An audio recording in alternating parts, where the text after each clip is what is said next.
Welcome to the NHL Wraparound podcast featuring Neil Smith, President General Manager of the 1994 Stanley Cup champion New York Rangers, and longtime ESPN NHL veteran Vic Morren. Together, they share no-nonsense opinions on news and issues around the National Hockey League. Whether you're a casual or diehard fan, each episode of NHL Wraparound will leave you more informed. Now, here's your hosts, Neil and Vic. And welcome to NHL Wraparound, the second of our 4 summer coolers. Vic and Neil with you, and we've already knocked out the Atlantic Division. That is available on all of our platforms. Today we hit the Metro, but before we do, Neil, we didn't see a lot of potential change coming in the new season in the Atlantic Division, and the Metro may be somewhat similar. I think it's very similar. We don't see things changing a whole lot in that division. I don't, and I know you don't. And let's get at it, because there is one team, though, that has, I think, made some real strides. And let's find out who that is. We're going to keep that under wraps for now, but just to refresh folks on the way we're going to do this, we are going to do the teams in the order of their standing from 2023-24. Quick hit on their point total and their playoff advancement if they had. We'll talk about the players that they've picked up, the players that they have lost, and then we will go into some discussion points. But before we do that, fall is approaching. It is the best time of year with all 4 major sports going to be in action, and it's also a great time to add to your game-worn apparel collection. Here's how you can do it. From Howe to Hughes, from Bellevue to Bedard, we're your source for game-worn jerseys. Go to mygray.com, MEIGRAY.com to start your collection today. Get real. Get it from iGray. Welcome back to NHL Wraparound, Summer Cooler, covering the Metropolitan Division today. And we're going to start off with the New York Rangers. Last season won their 4th President's Trophy, team records with 114 points and 55 wins, and took out Washington in 4, Carolina in 6 before falling to the Florida Panthers in the Eastern Conference Final for the second time in 3 years. They got knocked out in 2022 by the Tampa Bay Lightning. And so in terms of their signings, most of their signings were re-signs. Ryan Lindgren, Braden Schneider, Chad Ruedel, Capo Caco. And they also signed Sam Carrick as a UFA from Edmonton and acquired Riley Smith from Pittsburgh in a trade. They lost Eric Gustafsson, Jack Roslovic, Alex Weinberg, and Barclay Goodrow. Should say Alex Wenberg. So, Neil, this is a relatively quiet summer for Chris Drury because, as you well know, it's not just what's going on in the present. You've always got to have a pulse on what's going on in the future. And next season, Lafreniere, Kakko, Will Cooley, and Miller are all going to be restricted free agents. Ryan Lindgren just signed for 1 year. And the big nugget here, Igor Shesterkin will be a UFA. Yeah, so he's got to look forward to a pretty busy negotiation. Just with Shesterkin is going to take a long time. Shesterkin's going to want to get the highest pay in the league for goaltenders. He's going to probably use Vasilevsky as his barometer. They're, of course, going to say, well, Vasilevsky's won 2 Stanley Cups and you haven't won any. And he's going to say, well, that's not all my fault. Look at my numbers.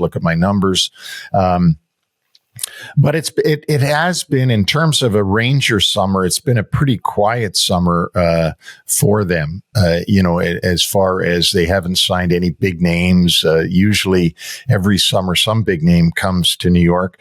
I do think, Vic, that the problem the Rangers are going to face this year is going to be one of their own making, and that is they're going to have they're going to have to replace Barclay Goodrow's spirit in the room. I saw a lot of comments from teammates that they were sad that Goodrow was gone when he got moved to San Jose. I also think they're going to have a problem because it's a self-inflicted wound with their captain, Jacob Trouba, where the rumor got out they were trying to trade him. Then they were asking early for his no trade list of 15 teams. He had already got wind that they were talking to Detroit, so he put Detroit in as one of his 15 no trade teams. And although he says he's happy to be back in New York and there's water under the bridge, he has a good relationship with Chris Drury. That can't sit very well for a captain of a team who's the number one voice in the locker room, and who also, by the way, Vic, is being bumped down to like the third pair on the defense. They're bumping him. Apparently, they're going to bump him down to that.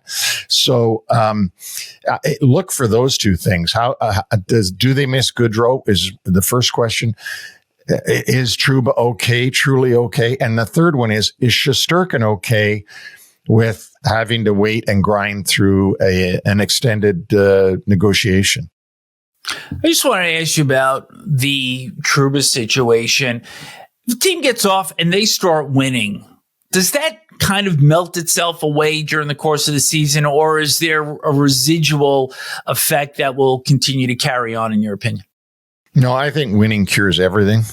So if they get off and start winning, if they have the season they were having last year, it will be water under the bridge, and so will the Barclay Goodrow thing. I mean, Barclay Goodrow, it's not a small thing to take an assistant captain out of the locker room and then, do what they did with the captain. So there's your two of your three leaders. The third one being Kreider, of course, is the other assistant captain. And so let's see. Maybe it won't be anything. Maybe we won't hear about it, and they'll just get off to a great start and keep going like they did last year. But my experience is you could have some problems in the player base. The other thing to look for, Vic, with the New York Rangers is Peter Laviolette's second season. His first season everywhere has been good. Everywhere he's gone, he's had a real good first season.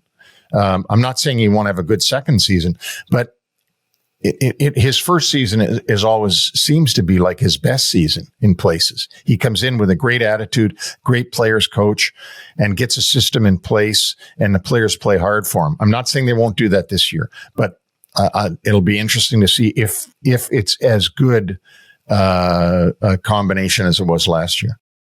But I think the one big thing that needs to be addressed here is this team, for the second time in 3 years, is either unwilling or unable to go hard to the net in a playoff series when it starts. When you start to hit the meat grinder, that team has not been able to answer the bell the last two seasons. And I don't see the changes in this lineup that will get them to that place deep in the playoffs. Now, perhaps it would have been a different story had the Rangers met the Bruins in the conference final, which may have been a more appealing matchup. But the fact of the matter is they spent way too much time in their own end against Florida. They could not sustain a forecheck. And who's going to do that? Matt Rempe?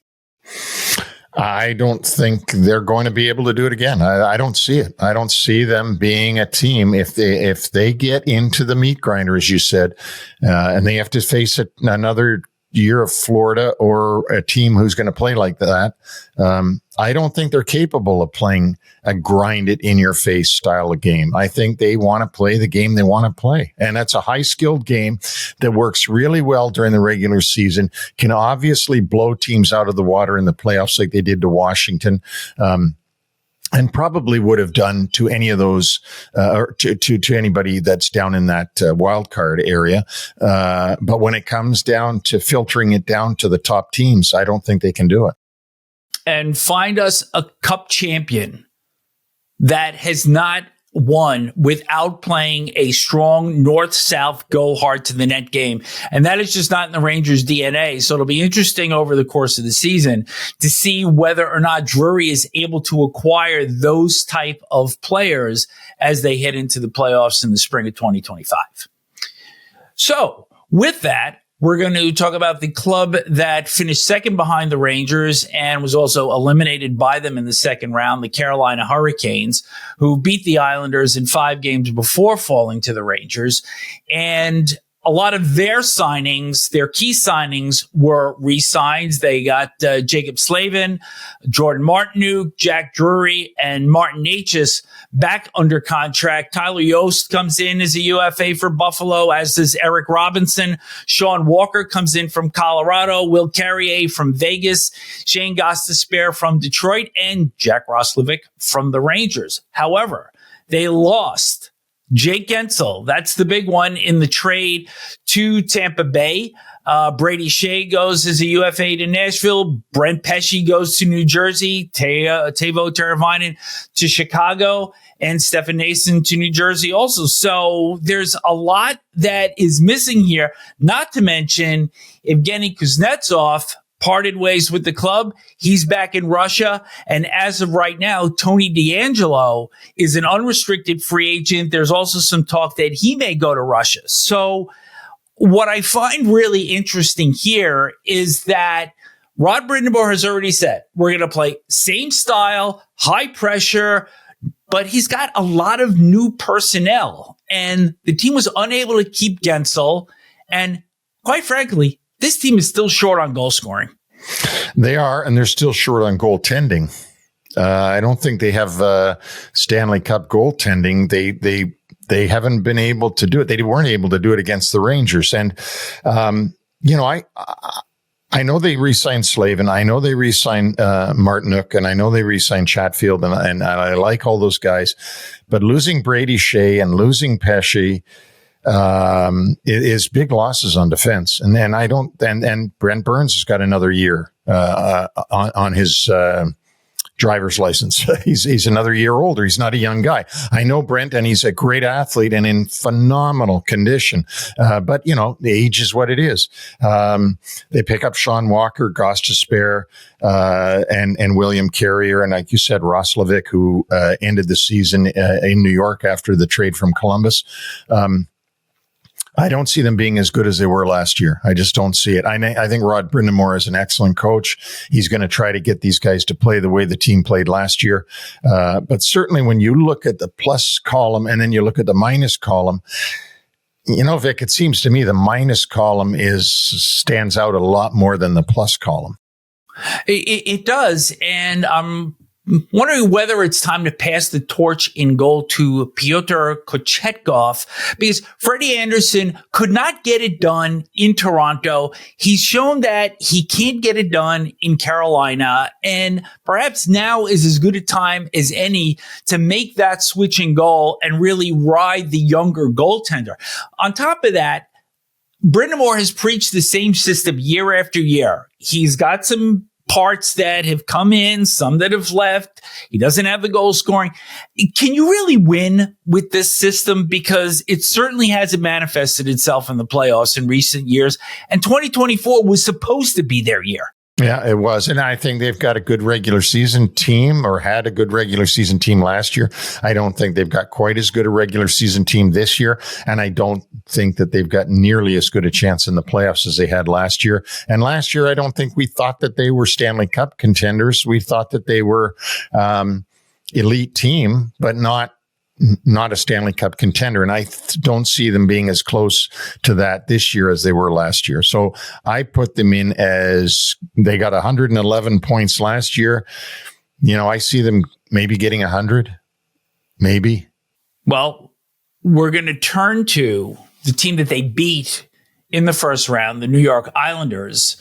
And their single biggest signing of a UFA was Anthony Duclair, who is now going to be on his 9th team in 11 seasons. They did also re-sign Mike Riley, who really showed some promise last year, and Oliver Wahlstrom. They also signed a UFA from Moscow Spartak, Maxim Siplakov, who may make this club this year and might be a little bit of a shot of offense. But on the flip side, a couple of their mainstays no longer there, or at least they're not signed. Lou Lamoriello doesn't expect to re-sign them. In Cal Clutterbuck and Matt Martin and Sebastian Aho, the Islanders' Sebastian Aho, the defenseman, signed as a UFA with Pitt. So really, there's no team the last 2 years, either at the trade deadline or during free agency, that has been as quiet as the Islanders.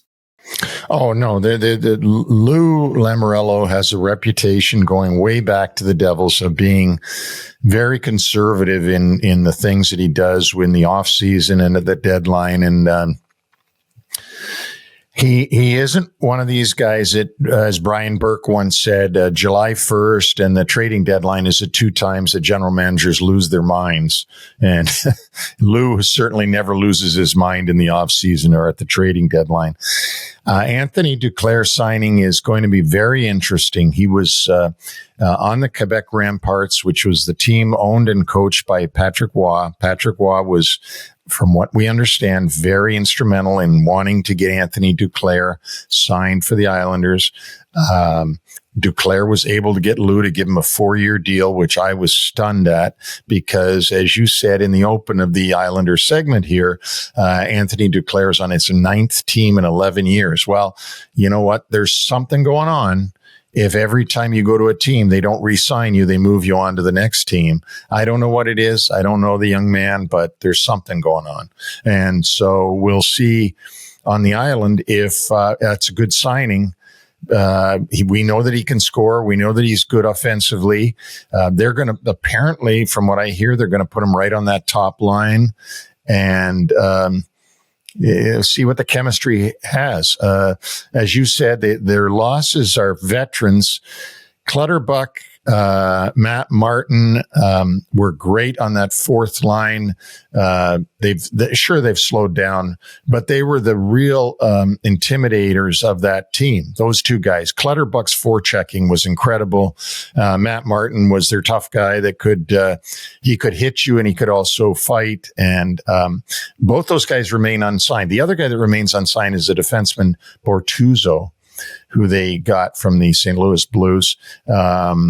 So those guys are just hanging out there. I don't see this team having improved at all. I mean, I don't think they've moved. I think they're stuck in park, to be honest with you. Is Lou still living off 2020 and 2021 where the club made the conference finals in those 2 years, but they did it in truncated seasons. So they didn't have to play 82 games. And it just seems that we have seen the same thing now for the last 3 years. And if any team really needed to make some sort of splash, and I'm not talking about Pierre Engvall signing long-term or Anthony Duclair as he had done this year. I mean, it just doesn't appear that these are moves that are going to elevate a club that, yes, their goaltending and their defense, it's reliable. It's decent. But the forwards, they're not fast. They're not creative. Duclair brings a little bit of speed, but I see a lot of the same from this club. Absolutely. And they can't score. That's been their problem for the last 2 years. They can't score goals. They're not good on the power play. Anthony Duclair will be a slight upgrade, yes, offensively. Lou made a great trade when he got Bo Horvat. He sort of stole him from Vancouver. The interesting part when you think about it, and I know we're going to get to Vancouver in another show, Vancouver has gone up. They're better, even though, and I'm not saying they're better because they don't have Horvat, but they're better even though they don't have Horvat. And Horvat's a good player. I see him play all the time, and he's a really good player. But and Lou made a great trade. He stole him.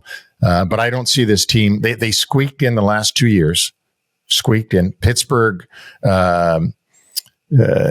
Pittsburgh gave up on the 2 years ago, and then this year wasn't close. And then and the Islanders were able to squeak in. We'll see if they can do that again. The good news for the Islanders, Vic, the division's not very good. And they could easily be third in the division again, simply because of who's we're going to talk about behind them. Well, one of the things they're going to have to really clean up is the league's worst penalty killing, which was just at 71.2%. So there is certainly a lot of work ahead for the Islanders if they're to appear in the playoffs again. We're going to now move to the Washington Capitals, which to me is one of the most confounding teams in the NHL because of the moves they made, the way their salary cap is structured right now. They did get in the last day of the season, 91 points, got swept by the Rangers promptly. But let's look at their signings and their losses first. So they re-signed Connor McMichael, who showed some real promise last year. I like the acquisitions of Matt Roy and Jacob Chikrin, who was acquired in a trade with Ottawa. They also got Brandon Duhaime from Colorado as a UFA, Tyler Radish, a right wing from Chicago. I like the Logan Thompson trade acquisition from Vegas because I think he is going to be an excellent complement to Charlie Lindgren. But the two biggest trade acquisitions that I saw, Pierre-Luc Dubois from LA in exchange for Darcy Kemper, and Andrew Mangiapane from the Calgary Flames. Now, I am not a big Dubois fan. I have already said this, that he was a problem in Winnipeg. He was a problem in Columbus. Somehow Rob Blake signs him to 8 years in Los Angeles, which that's its own story. But after 1 year, jettisons him to Washington. So this deal to me is fascinating in that the Caps only had two 20-goal scorers last year. Alex Ovechkin had 31, and Strome had 27. If Mangiapane, who scored 35 goals in 21-22, can deliver, and Dubois can reach his potential, score maybe 30 or 35, does this change the outlook for this player long term? Yeah, but I think it's a fantasy. I expect to see Pierre-Luc Dubois be the same player he was on Winnipeg, because that's the same player that he became on LA. And I expect to see that again in Washington. It's confounding to me why what are they trying to do? Are they trying to rebuild? Are they trying to contend? Or are they simply trying to ice a team until Alex Ovechkin beats Gretzky's goal scoring record? And then they'll figure out whether they want to rebuild. Gretz is only 41 behind, though. Gretz is 41 goals behind. He's got 2 years left on his deal. So he's going to get those goals by accident. So, to your point, what are they trying to build here? Because they have two players that are going to start the season on long-term IR, and that's Nick Backstrom and likely TJ Oshie as well. That's $15 million in cap space. So I didn't mean to interrupt you before, but how do you build this team at this point, and what is your central goal here? Well, I know what I think it should be. And that is rebuilding it, not the way Pittsburgh's trying to rebuild it. Because I don't even know if they are. But rebuilding it the way that you do rebuild a team, which is you make trades at deadlines, get picks, get young players. Detroit Red Wings are doing a good rebuild job. Philadelphia Flyers are doing a good rebuild job. And we'll talk about, the Philadelphia Flyers later on today. But, I don't know what Washington's doing. I really don't. I know they squeaked in last year. That was that's like getting a winning lottery ticket, the way they snuck in last year. I don't see them doing that again. Lightning doesn't hit twice. But I like the Chikrin deal. I like the Radish deal. I like Matt Roy.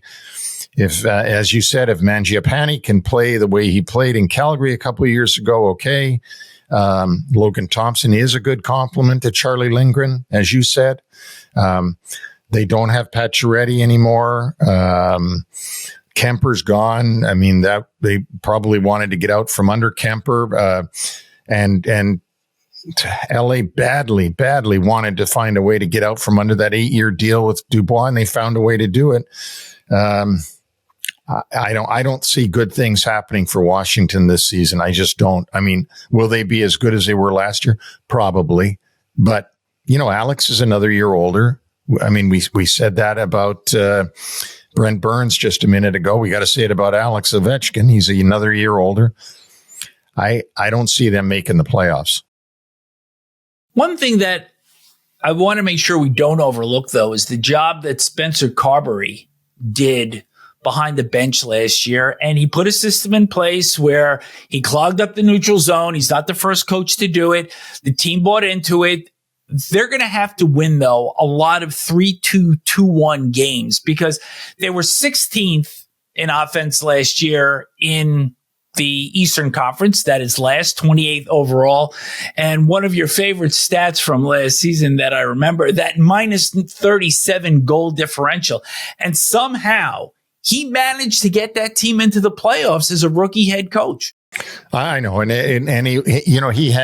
he had some fairy dust that he used somehow. I mean, he did a great job. There's no doubt about it. He did it. I didn't even know who he was until last season. I mean, I should have. He was in the ECHL and he's been around, but he did a really, really good job with that team last year. And, it'll be interesting. How much of that fairy dust does he have left in the jar? Because he's going to need it with this lineup. What's remarkable about him that he was hired on May 30th of last year, and he is already the 14th most tenured coach in the league. So let's see what he does. Whether he can avoid the sophomore slump. Kids, don't try to become an NHL coach. That's right. What do they say? Rent, don't buy. Yeah. So. All right. That'll wrap up the top four from last year in the Metropolitan Division. We're going to tackle Pittsburgh, Philadelphia, New Jersey, and Columbus right after this from Migray.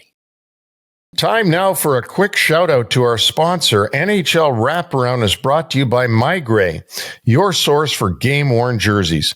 Head to migray.com to get your collection started today. Get real, get it from Migray. NHL Wraparound subscribers can take 10% off any hockey jersey when they order at mygray.com and use the coupon code WRAP10. Don't forget that coupon code WRAP10. Welcome back to NHL Wraparound. Summer cooler hitting the Metropolitan Division. Vic and Neil with you here. And just a reminder, our website, www.nhlwraparound.com. And I know I just dated myself. Yeah, with the Grandpa. Okay, Grandpa. www. World Wide Web. There you go. We can keep going here for a while, but we have four other teams to get to. And we're going to start off with the Pittsburgh Penguins, who have missed the playoffs in consecutive seasons and also have only one playoff series win since their last cup in 2017. So this is a real interesting club in terms of what Kyle Dubious has done or is trying to do here. And I'm really not sure what he's trying to do. His key signings, he re-signed Alex Nedeljkovic in goal, signed Matt Grzelcyk away from Boston, Anthony Beauvillier from Nashville, Blake Lizotte from Los Angeles, and as mentioned earlier, defenseman Sebastian Aho from the Islanders. Acquired by trade, Kevin Hayes from St. Louis and Cody Glass from Nashville. They lost Riley Smith in a trade to the New York Rangers and Pierre-Olivier Joseph, a defenseman, to St. Louis. So this club, depending on what website you read, is going to be either the first or second oldest club going into the season. These acquisitions,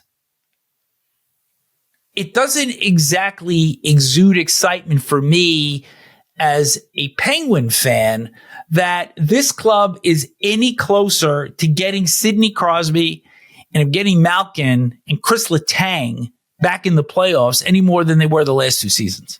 And don't forget Erik Karlsson. Yes. The big four. Yep. One other thing we might note about the Pittsburgh Penguins is Jeff Carter's retirement. Correct. Yep. So, and Jeff Carter was still an important player to them last year. I'm not saying not really productive anymore. Not productive, but yeah, he took a lot of ice time. I mean, he was Mike Sullivan used him a lot.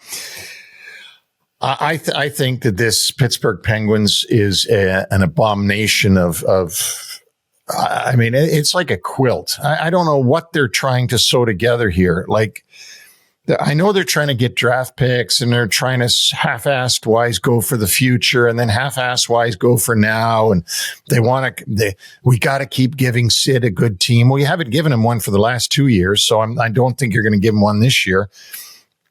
Kevin Hayes, I think they acquired him because they were getting a draft pick with him. I think I like Grzelcyk from the Boston Bruins, the defenseman. Yeah, and I don't like Beauvillier. I think Beauvillier's proven in 2 or 3 stops now that he can't play. To be honest with you, he was with the Islanders. The Islanders traded him for Bo Horvat to Vancouver. Vancouver traded him to Chicago.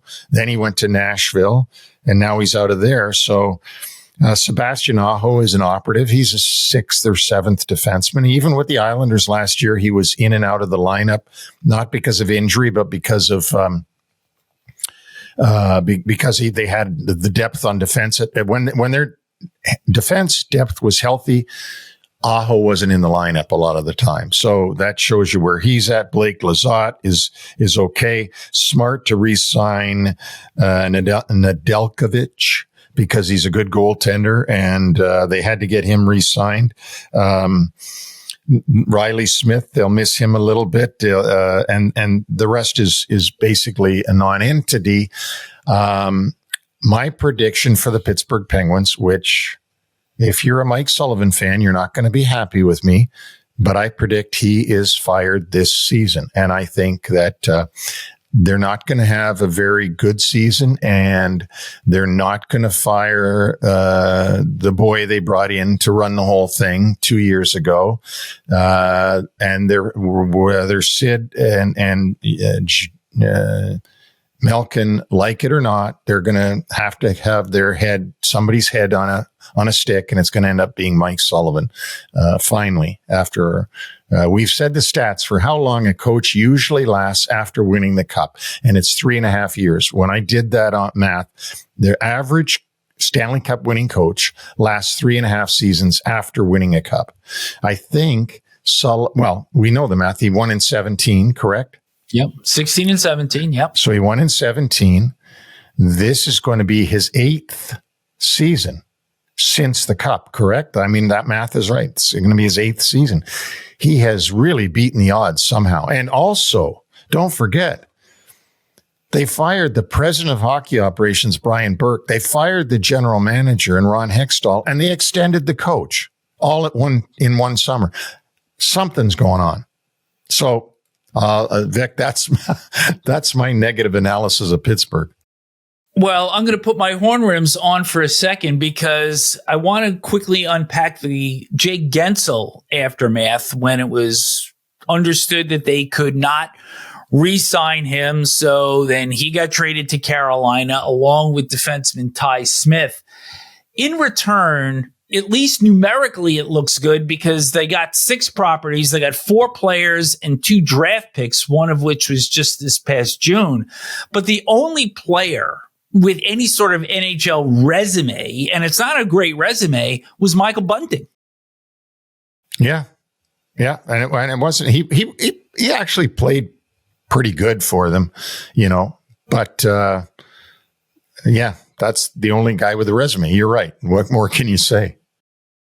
Quickly on Sid, last year of his contract becomes a UFA, making $8.7 this year. And a lot of people are surprised that an extension has not been signed yet. What's your take on this? I think it's all in Sidney's court. He can, if he's ready to re-sign, I'm sure Pat Brisson will get him signed. That's his agent with the Penguins. I'm sure the Penguins are saying to him, tell us what you want to do and how long.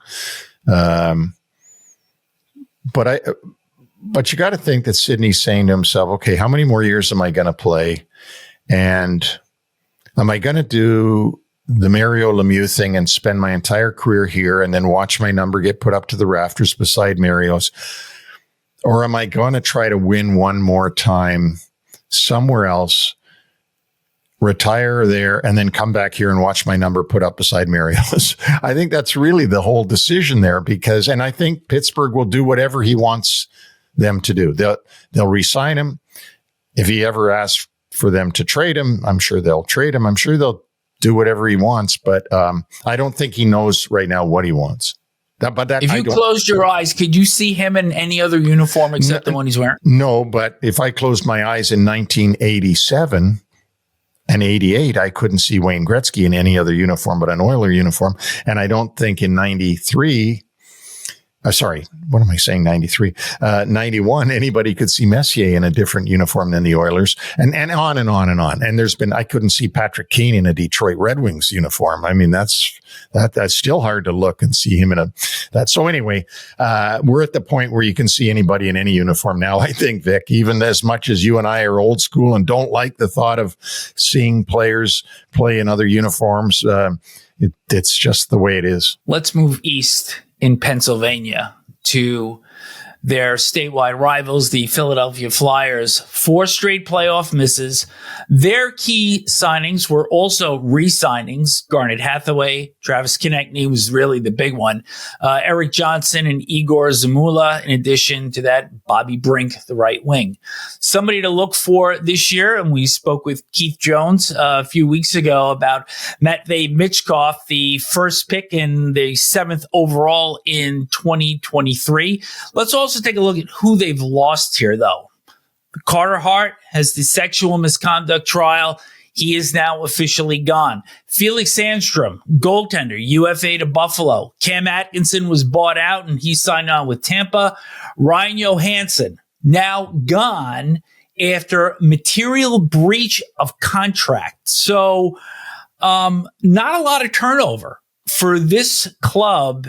And it appears that they are staying with their plan to continue to move forward on schedule, despite the emotion of the good run that they had in 2023-24, just falling short at the end when they slumped pretty badly. So do you like the approach that Jones, Danny Briere, and Torts are taking by just staying with the plan and not going crazy signing free agents?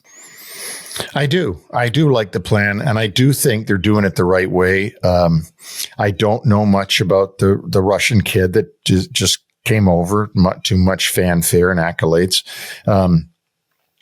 I think that I was surprised that they re-signed Eric Johnson after getting him from Buffalo. I think that was a death knell for Mark Stahl, who's sitting out there unsigned. They signed the big goaltender, Fedotov, right? And Cam Atkinson, they just had to get out from under the contract. He had a horrible year. Obviously, Carter Hart was gone, which is, if you take a look at the Carter Hart thing just for a minute, not at the reasons, not anything about the life, but about the fact that at one time, Carter Hart was like one of their big cog. Like they had their goaltending, they had their Bernie Perrant, they had their Ron Hextall, they had their guy.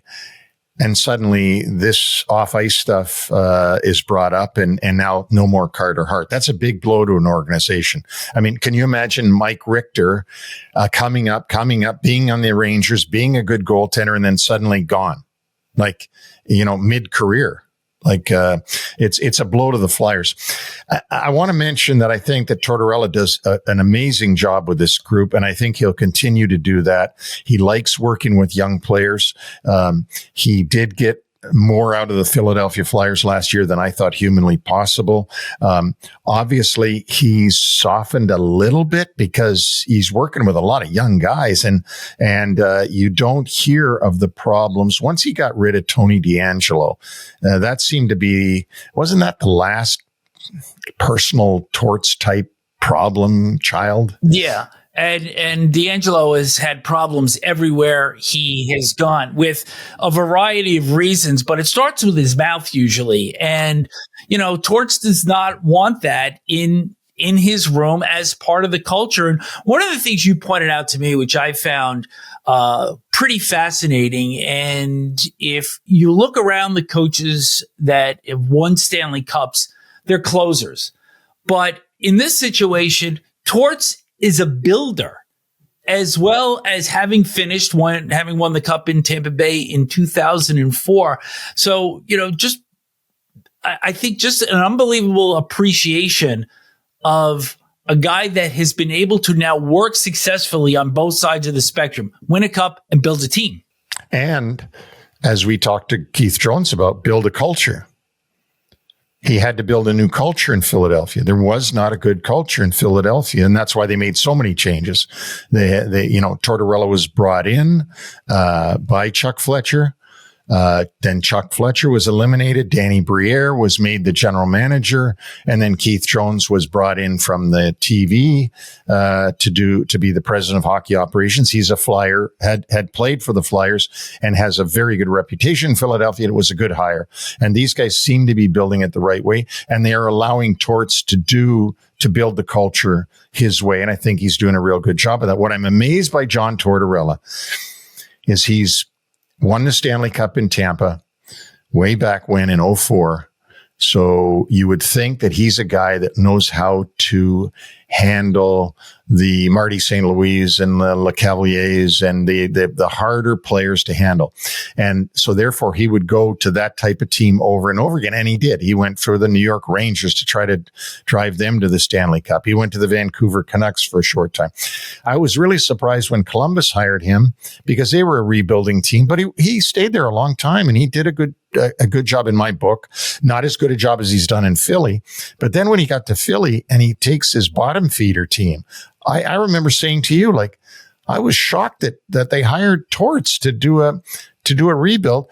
And guess what? He's done a great job as a rebuilder. I mean, he's turned himself from a guy like Scotty Bowman that can win Stanley Cups to a Roger Nielsen who does really well with young players. So I give him a lot of credit. I think he's done something. Quite frankly, I haven't seen a coach do what he's done in his career. And changing systems also. I mean, they were more defensive minded in his first year, and then it was more of a speed and counter game last season. So I'll be very interested to see how this club continues to evolve quickly. The X factors on this team, Mitchkov coming in to hopefully help bolster the offense, but also is Sam Ersson a true number one? Because I'm not certain that Fedotov is ready long-term yet. And let's not forget that league worst power play, which was absolutely dreadful last year. And I know in our discussion with Keith Jones, he said that is going to definitely be a focal point this year because, quite frankly, a well-placed power play goal in some game or two last year, they're in the playoffs. And as much as I threw all those accolades at our friend John Tortorella, you gotta give him a little bit of crap for that power play because he's not got a great record of good power play teams. That power play has struggled for John Tortorella teams, so he's going to have to find a way to figure that out. Absolutely is. So we will certainly look at that going forward into the new season. So the one team that I think you and I and probably most other people, this is not really a big surprise, that is going to make the most noise out of the clubs that missed out last year is going to be the New Jersey Devils with brand new head coach Sheldon Keefe, key signings Brent Pesce, Brendan Dillon, Stefan Nason from Carolina. So that bolsters the defense already. They also got Jonathan Kovacevic from Montreal. So this is a much stronger D.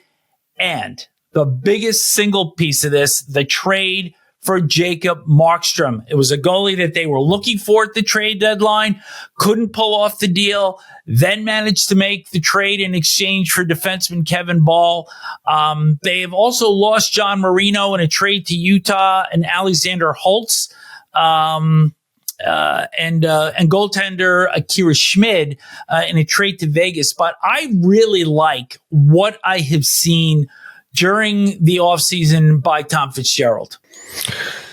I think this team has done the best. Well, in first of all, this is the first team in this division that we've talked about that has gotten a new coach, changed coaches. This is the first team that we've talked about. Now, we're going to talk about another one in a minute that got a new coach. But Sheldon Keefe gets fired in Toronto for the unforgivable of losing in overtime in Game 7 to the Boston Bruins.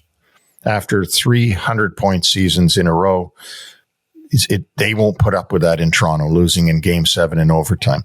So he gets fired, immediately hired by New Jersey. Good hire by Tom Fitzgerald, getting Sheldon Keefe, a guy that knows how to win.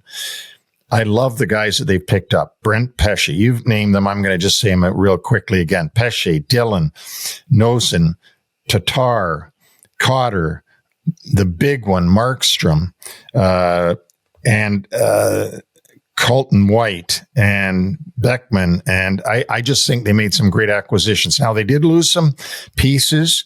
Kevin Ball is gone. Marino is gone. Brendan Smith is gone. Capo Kakinen and Thomas Nosek also. And Thomas Nosek. Yep. And Cal Foote with Carter Hart.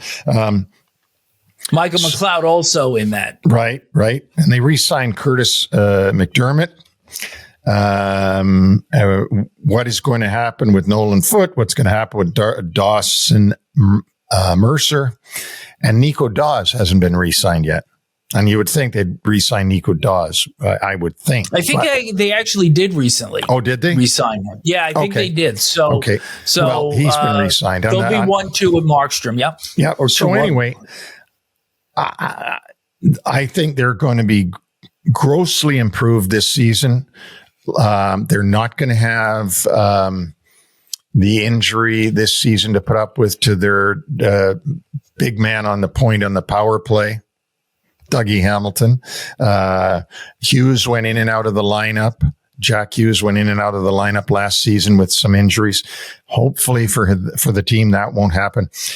But I think if you said to me, who's the most improved team in the Eastern Conference, I would say New Jersey. I think what we're going to see is the Devils team that we expected to get last season, coming off their opening round win against the Rangers in 2023. Everybody thought they were going to take the next step. And they started 6-2-1, but 293 man games lost to injury. And as we mentioned, Dougie Hamilton injured in November, never came back. Jack Hughes in and out of the lineup. They lost Timo Meier for a spell. The goaltending was never addressed. And then Michael McLeod and Cal Foote, part of the Carter Hart sexual assault issue going on in Canada, the Lindy Ruff firing, and Travis Green finishes the season. So it was just a lot of stuff didn't fall their way. And now it appears that this team is really ready to be the club that we expected last year. I agree with you totally. And I think Fitzgerald did a great offseason job. He, of all the Eastern Conference, I think that they're the most improved team. Team that we don't see really improving is the club that finished last season, only 66 points, 4 straight playoff misses, and that's the Columbus Blue Jackets. New GM with Don Waddell, new head coach with Dean Evison. Their key signings, Sean Monahan, coming over from Winnipeg. He's going to be reunited with Johnny Gaudreau. Kirill Marchenko was a nice player last year, probably not well known throughout the league. Good right wing, good re-sign. They also managed to get Cole Sillinger re-signed again, and they brought defenseman Jack Johnson in for a second stint with Columbus. And in the trade for Patrick Laine, they acquired Jordan Harris, a defenseman, and another guy I think that we should be looking out for in his second year, Adam Fantilli, who was the 3rd overall pick in 2023, has some real leadership capabilities, has some power forward capabilities. So there are some components in place offensively, and just the players that have been lost. We just mentioned Laine. Alex Tessier goes over to St. Louis in a trade. Adam Boquist, a UFA to Florida, and Jake Bean, a defenseman, a UFA to Calgary. So Question I want to ask you here, that after the Laine deal is done, this team is almost $16 million under the cap. So Waddell has some room to sign players. Now, granted, anybody with true value is gone. What do you do about having that much money to spend? You know what? I can't figure out, Vic, I can't figure out Columbus. John Davidson is still there in some role. He's been their president of hockey operations for quite a few years. He's on his second stint there. He's now been shuffled off somewhere. Don Waddell has complete control from what I understand. Don Waddell did a real good job in Carolina when he took over for Ron Francis. Obviously, Carolina is a very tough place to be the general manager because of the person you've got above you telling you what to do and when to do it. So he ended up going over to Columbus. They fire their coach. They bring in Dean Evison, who had last been fired in Minnesota. He'll probably work well with a team, but I see this team as a real contender for first overall pick in the draft. Do you like the Evison signing? Because certainly last season was a complete mess for them. And between the Mike Babcock fiasco, Pascal Vincent tried, but it seemed like from the get-go, he was in conflict with a lot of his players, specifically Patrick Laine. And it almost appeared that this was a job that he was forced into more than he was suited for. So do you like the stability that Evison brings to the table? I do. I like the fact that Dean has been around a long time, played in the league, knows all the assistant coaches in the league, will have his own staff. There'll be some normalcy within the coaching office there now. Not to say that I'm not criticizing Vincent at all. And I thought that the Babcock hiring was bringing in somebody from the past who wasn't used to dealing with today's generation of hockey players. And I was right. And he was let go. But these guys just don't have good player personnel right now. That Fantilli is a good player. He's going to be a great player in the league. There are some good players there, but there's not enough of them. And when you put them up against the personnel around the rest of the conference and the National Hockey League, that's where it stands out that this is still a bottom feeder club. This is, as I just said, I think they're going to be in contention for the first pick overall at the 2025 draft. And, maybe that's what they want. I don't know, but they Don Waddell came into a tough situation. Patrick Laine doesn't want to play there. Patrick Laine is their star player. Patrick Laine is an NHL All-Star. But Patrick Laine's, crapped the bed for the last couple of years. So he was able to find a team to take him. Shockingly, I don't know. We'll get, Montreal took him. I don't know what they're trying to do other than maybe they think that they got Marty St. Louis has some fairy dust to sprinkle on him to make him play the way he played in Winnipeg. But anyway, back to Columbus. I think Donnie's got to be taking a long-term approach and saying, this is going to take me a while to clean this up. I just wanted to hit back on Laine for a second because he had just completed 6 months in the NHL Player Assistance Program back in July. And maybe this is great for him to get dealt to a club like Montreal where he gets a fresh start. But what about the return that they received in Jordan Harris? It appears that, considering that Laine is making over $8 million a year, there might have been a little bit more return there. And by the way, they also sent a draft pick to the Canadiens. A second round pick goes to the Canadiens along with Laine. Thank you for taking him. Here's a little door prize as you go out the door. Lovely parting gift. I mean, they simply couldn't get anybody to take this guy. And I think that Don Waddell just said, I got to get him out of here. We're trying to restart this club, this organization, and I got to get him out of here. And here's the problem, or here's an issue of Patrick Laine going to the Montreal Canadiens. he has an issue with something. That's why he was in the players' assistance program. I'm not saying what it is because I don't know what it is. But Montreal is a party town. Montreal is a wild nightlife town. It is. It's not Vegas, obviously, but I mean, it is. It's much wilder to be in Montreal nightlife than Toronto. I'm from Toronto, and in Montreal's nightlife is so. Can Laine keep himself out of that? It waits to be seen. But I do know that there are certain cities that if you've got a guy who loves nightlife, that's not the place you want him because he's going to get himself in trouble. So let's see what happens with that. I don't like saying that's going to happen because I don't know, but I think it's an issue.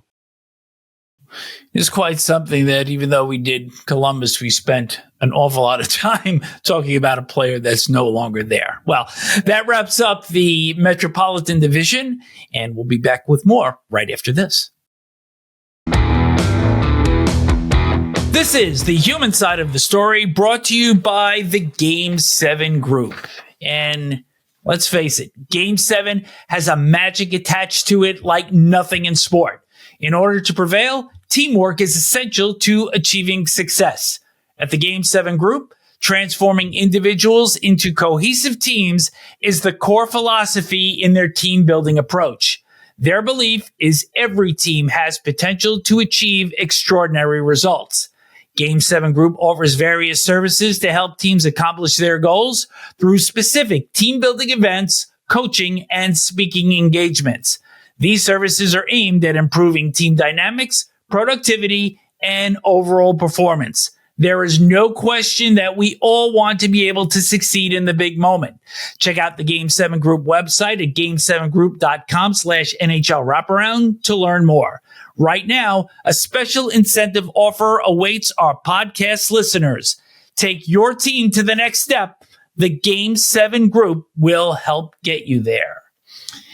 And Neil, in our human side, we've had many great families in the history of the NHL. The Howes, the Hulls, the Sutters, and most recently the Stalls. But none of them can claim 4 generations like the one you're about to talk about. Yes, and I'm very proud to talk about this group because I love the Patrick family. And the Patrick family, who at one time had a division named after them, the Patrick Division, and that's all because of Lester Patrick and Frank Patrick, the brothers who started the Western Professional League. They were started out there.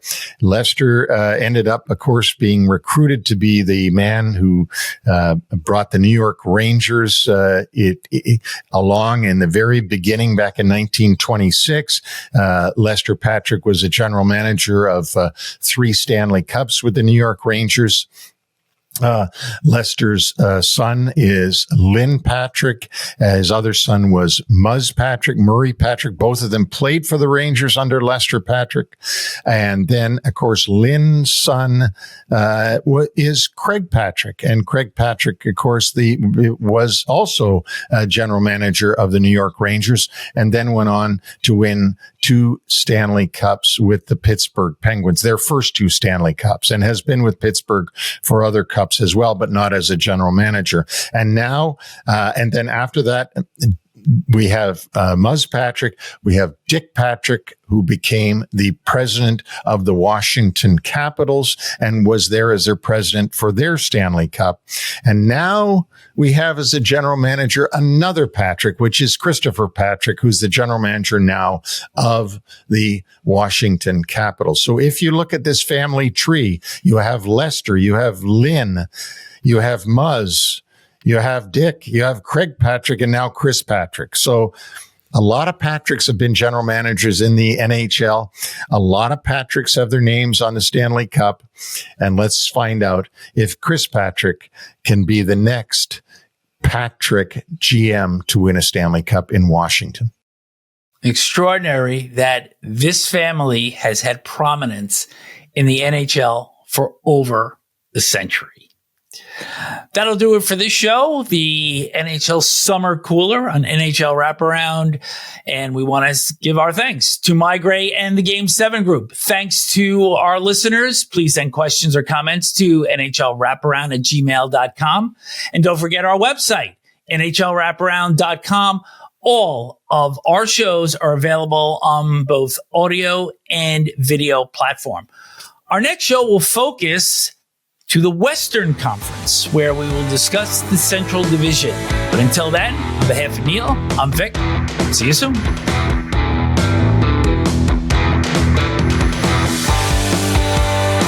Thanks for joining us on the NHL Wraparound Podcast. Don't forget to subscribe to stay up to date on all the NHL action.